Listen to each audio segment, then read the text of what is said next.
All right, let's dive in. Today, we're tackling a huge topic, the end of globalization as we know it. For the last 80 years or so, the world has operated under one big system, but that system is breaking down, and a whole new power structure is emerging. So what we're going to do is break down a framework to help you understand the new players on the world stage, and more importantly, what they're fighting for. And this right here, this is a sentiment that's echoing from some of the most powerful people in the world, even at places you'd expect to defend globalization, like the World Economic Forum. I mean, this is a huge, dramatic reversal of the policies that dominated for decades, and it signals a fundamental change in the global game. And that brings us to the big question, right? Because as this old order starts to fall apart, new powers are competing to shape the future. We're going to look at what that new world might be, who holds the cards, and what they're trying to build in its place. Okay, so before we can even get to where we're going, we first have to understand the system that's, well, falling apart. After World War II, the world basically came to an agreement on how to structure things, and every major player had a very specific role to play. So here's the super simplified breakdown. You had China, which became the factory of the world. Then you had Japan, the lender, basically keeping the whole system swimming in cash with zero interest rates. Europe became the great consumer, trading its productivity for social stability. And the United States? It was the enforcer.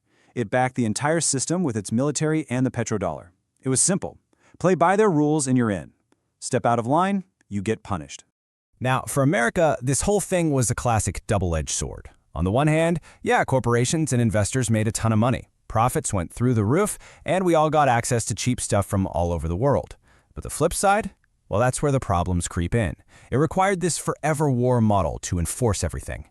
It completely hollowed out the American middle class as jobs went overseas, and it created this really fragile dependency on other countries for things we absolutely need. All right, so the old system is crumbling. That's the setup. And that brings us to the real question. Who gets to decide what happens next?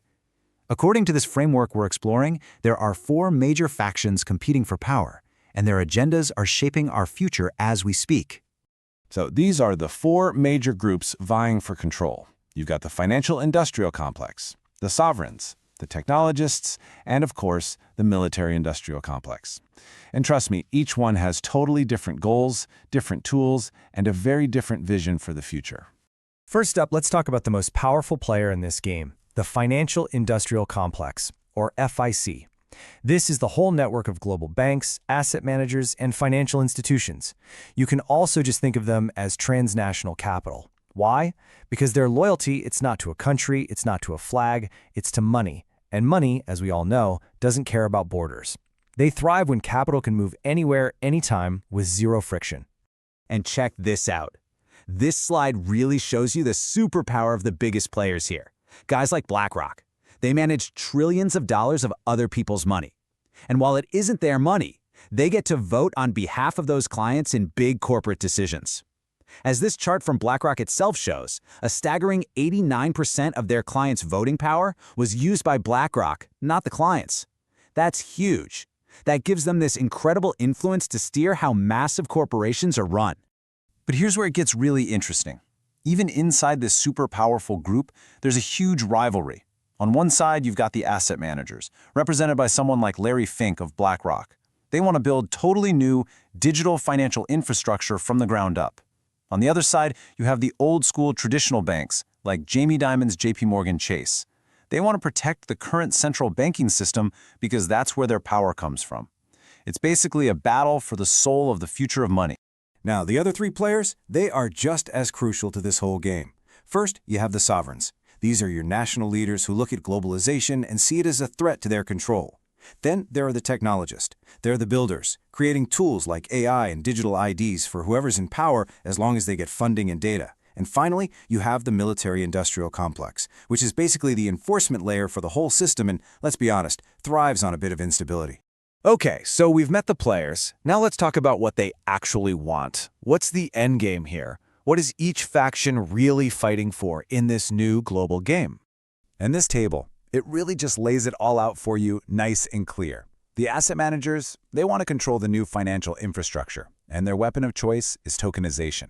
The banks, they're fighting to not become irrelevant, and their big play is central bank digital currencies, or CBDCs. The sovereigns want national control and a seat at the big kids' table, and they're using things like tariffs and border control. And the technologists, they just want those juicy government contracts to keep building their tech.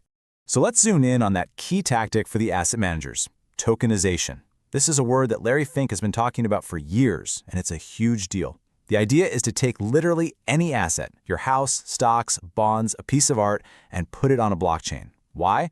Because then it can be traded instantly, 24/7, all over the world, cutting out all the slow, clunky parts of the old system. And this, right here, shows you just how simple the concept really is once you break it down. Step 1, you put an asset on a secure digital ledger. Step 2, you break it up into tiny pieces so more people can own a slice. And then, boom, step 3, you trade those pieces instantly. You can see how this would be a massive advantage for whoever controls the digital rails of this new system, which is exactly what the asset managers want to build. Okay, so if you're the banks, how do you fight back against that? Well, their answer is CBDCs. Central bank digital currencies are their big move to stay in the game. If the asset managers are building new private rails, the banks and central banks want to create their own government-approved version of programmable money. Basically, they're trying to stop what they call the privatization of money and avoid getting cut out of the action entirely. So where does all of this lead? I mean, we've seen the players, we've seen their goals, but what's the final score? The source for this whole framework offers a really provocative theory on what's actually happening behind the curtain. And this right here, this is the really provocative take from the source material.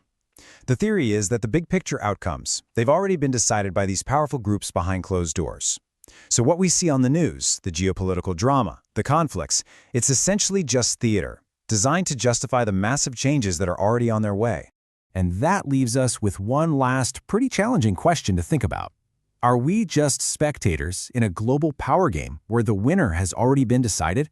It's a heavy thought for sure, but understanding who the players are and what they're fighting for, that's really the first step to making any sense of the new world order that's taking shape all around us.